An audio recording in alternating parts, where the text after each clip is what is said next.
Harusnya pendampingan BNPT itu tuntas total gitu kan. Jangan cuma waktu di dalam dia dipaksa untuk NKRI, setelah keluar dia berbaur di masyarakat, cap sebagai ex-napiter itu nggak hilang. Mungkin bisa dibilang banyak PHP juga.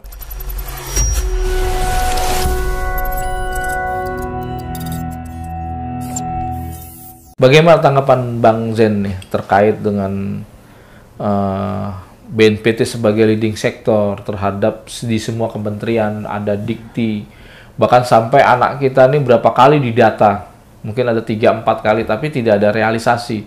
Ini gimana Bang Zen nih gitu terkait dengan PHP ini?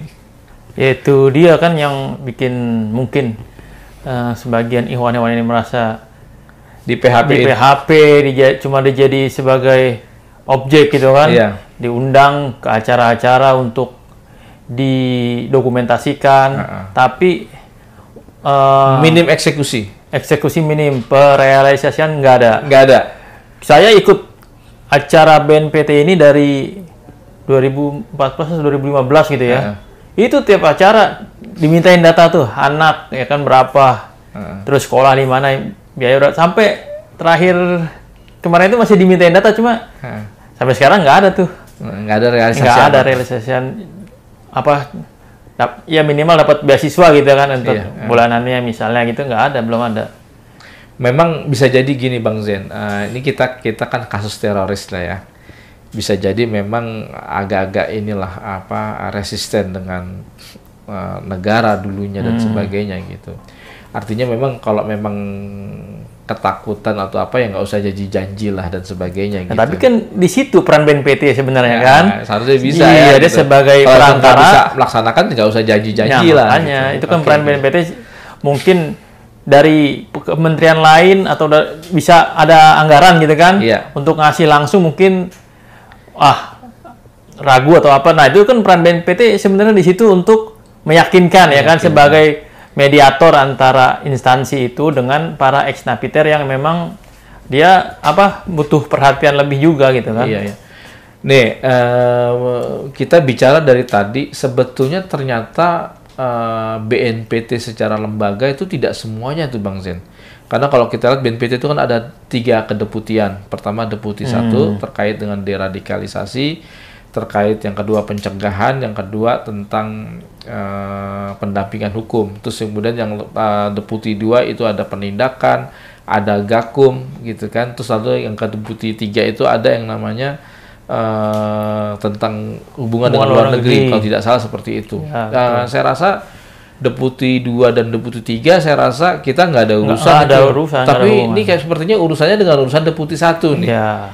Terutama direktorat deradikalisasi. Ini Bang Zen sebetulnya apa yang ada masalah apa nih sebetulnya gitu yang sudah dijelaskan terkait dengan PHP tadi dan sebagainya gitu. Ini berarti sebetulnya memang nggak semuanya ya? Nggak semuanya, mungkin ya memang yang berhubungan langsung dengan para ikhwan-ikhwan ex-napiter ini. Berarti yang problem masalahnya di daerah ini. Deputi yang sering bertemu dengan kita langsung, yaitu Derat, yang di situ di bawahnya ada Bina Masyarakat dan lain-lain kan. Cuman kan kalau kita kan taunya itu BNPT ya kan, mau itu Derat, mau itu apa, kita kenalnya itu BNPT. Betul.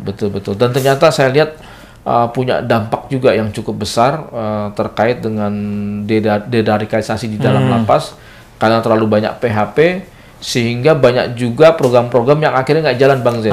Bahkan sampai berefek sampai ada akhwat ya yang akhirnya jadi kurir narkoba, bahkan sampai ada akhwat yang akhirnya jadi nggak makan dan sebagainya gitu, karena mungkin nggak tahu apa karena anggaran terbatas atau personil yang sangat terbatas, sementara yang mau diurus ini sangat banyak Bang Zen gitu. Ini Anda melihatnya sebetulnya ini problem nggak nih gitu?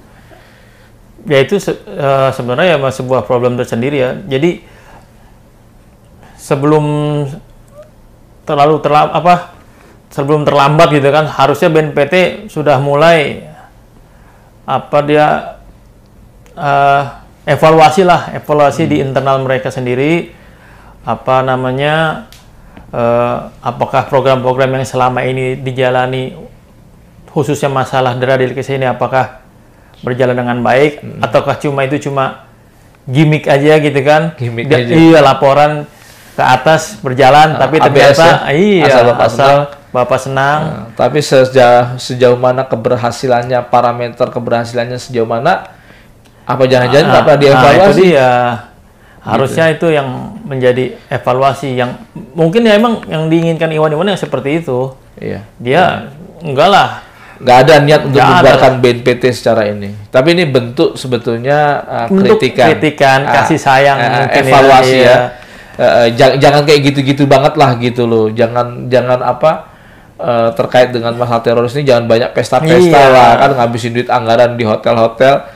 Lebih baik uangnya itu digunakan untuk bagaimana mensejahterakan, bagaimana kemudian para teroris lagi ini nggak berpikir lagi untuk berbuat kembali, ya kan, membuat program-program yang jitu dan efektif, terukur, ya kan, dan bagi para korban yang ditangani juga bisa betul-betul bantuan itu nggak saja ini gitu, tapi menghentikan, jangan sampai kita jadi mualaf BNPT terus. Iya. Selama ini kita cuma diposisikan tangan yang di bawah. Coba bagaimana membuat sebuah program kolektif, ya kan, modal yang cukup, lalu udah itu nggak usah kasih bantuan lagi. Tapi pendampingan harus tetap ada kan, dilakukan. Gitu. Betul. Jadi Iwan-Iwan ini yang bebas ini, ya mungkin ada sebagian Iwan-Iwan yang dipakai lah oleh BNPT ya kan untuk dia kemana-mana. Tapi saya udah jarang, udah nggak pernah Bang Zen. Kenapa tuh? Nggak tahu juga, mungkin ada generasi yang baru. Mungkin regenerasi, saya juga mengerti, paham, ya sudah, saya nggak nanya-nanya juga. Tapi kan nggak semua Iwan bisa itu ya, punya kemampuan seperti itu kan? Betul. Public speaking dan lain-lain kan, keterbatasan ilmu mungkin, tapi kan ada potensi-potensi lain dari masing-masing Iwan yang bisa digali sehingga dia bisa menjadi agen perubahan gitu kan. Betul. Minimal di lingkungan dia tinggal lah, minimal itu. Iya. Jadi nggak ada lagi cap orang bahwa orang yang baru keluar dari penjara sebagai ex-napiter itu dia masih ekstrim. Betul. Ini sangat disayangkan ya kalau memang masih nggak ada perubahan sama sekali di BNPT, terutama di Direktorat Derat ya, yang menangani masalah dalam lapas maupun luar lapas, tidak bisa mengkoordinasikan baik orang yang mengajukan PB, remisi, lalu bagaimana memfollow up mereka, program apa yang mau diberikan kepada mereka. Bahkan beberapa yayasan yang didirikan oleh Derat juga sampai sekarang mangkrak, nggak ada program. Kita punya yayasan juga kan, sampai sekarang juga nggak jelas kemana arahnya itu yayasan itu gitu. Nah, akhirnya juga sangat disayangkan gitu kalau ini kemudian pembinaan ini terputus. Gitu. Sebetulnya berangkat dari keprihatinan ini, kita sebetulnya ingin lebih baik, ya kan. Bagaimana BNP bisa mengevaluasi, introspeksi, ya kan, ini nasihat dari teman-teman napiter. Bukan berarti kemudian ingin membubarkan dan sebagainya. Karena saya, kalau yang ingin membubarkan itu adalah orang yang nggak pernah ikut binaan, jadi mitra, ya kita jadi masalah. Tapi kalau ini kan masalahnya teman-teman yang selama ini sudah NKRI, sudah dibina, lalu kok bisa punya opsi pilihan bikin petisi membubarkan BNPT? Ya ini ada apa nih? Saya juga udah mengira bahwa ini ada masalah komunikasi yang kurang baik ya, ada miskonsepsi, ada kesalahpahaman, ada miskomunikasi, dan ini mudah-mudahan diperbaiki oleh bapak-bapak yang di atas. Terkait dengan closing statement, mungkin Bang Zen, ya, dialog kita yang singkat ini ada apa unek-unek yang mungkin harapan-harapan kepada bapak-bapak itu, ya, mudah-mudahan di era kepemimpinan yang baru nih Pak Boy Rafli Amar, BNPT bisa jauh lebih baik lagi. Gitu biar Bang Zen. Apa ya?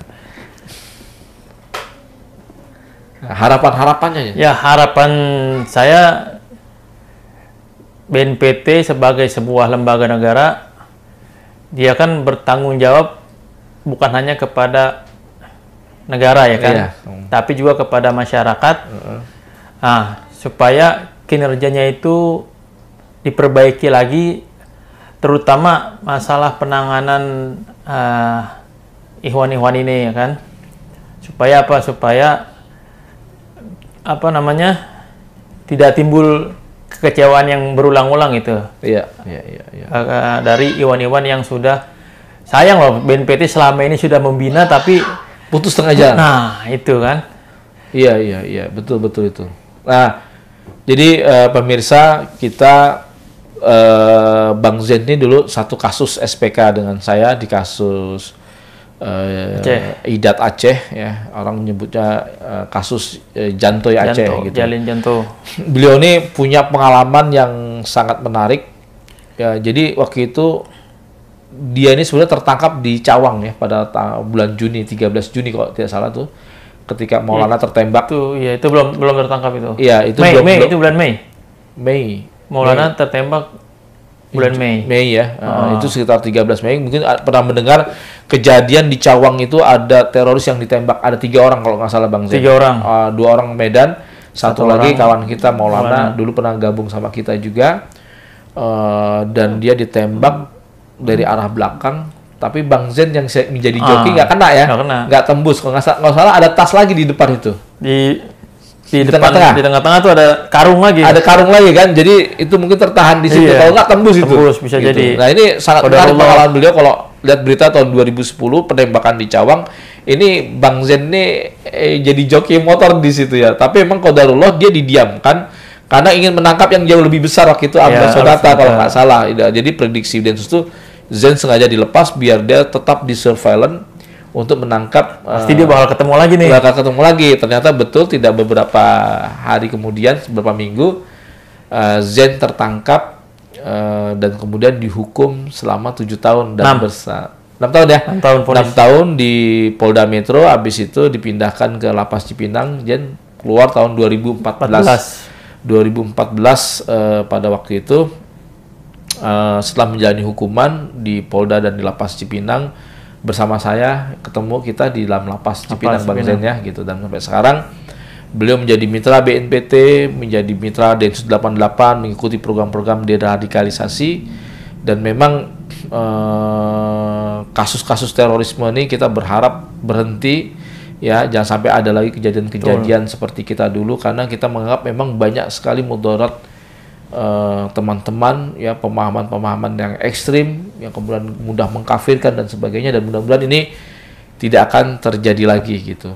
Ini Bang Zen, bincang-bincang kita memang singkat tapi mudah-mudahan ada manfaatnya. Mudah-mudahan ini bisa didengar oleh para petinggi, para pimpinan ya di BNPT dan sebagainya. Dan saya yakin ini bukan urusan perut, bukan karena kita lapar nggak dapat bagian, bukan itu. Tapi adalah bentuk keprihatinan kita karena ingin lembaga ini lebih baik lagi ke depannya. Agar lembaga ini bisa efektif dalam menangani kasus-kasus terorisme. Dan bagi orang-orang yang ingin memanfaatkan, menjadikan kita sebagai komoditas, ya kan, itu bisa menyadari kesalahannya, karena sangat berbahaya sekali dalam penanganan teroris. Ketika kita salah dalam penanganan teroris, bukannya makin diderat tapi malah terradikalisasi ya. Karena akibat ulah-ulah makin ekstrim lagi, makin kecewa lagi. Dan tidak mustahil Bang Zen, program-program yang sudah direncanakan dan mahal ini, strategi-strategi dalam penanganan masalah teroris bisa buyar, bisa kacau, bisa buyar. Dan ini sangat merugikan bangsa Indonesia.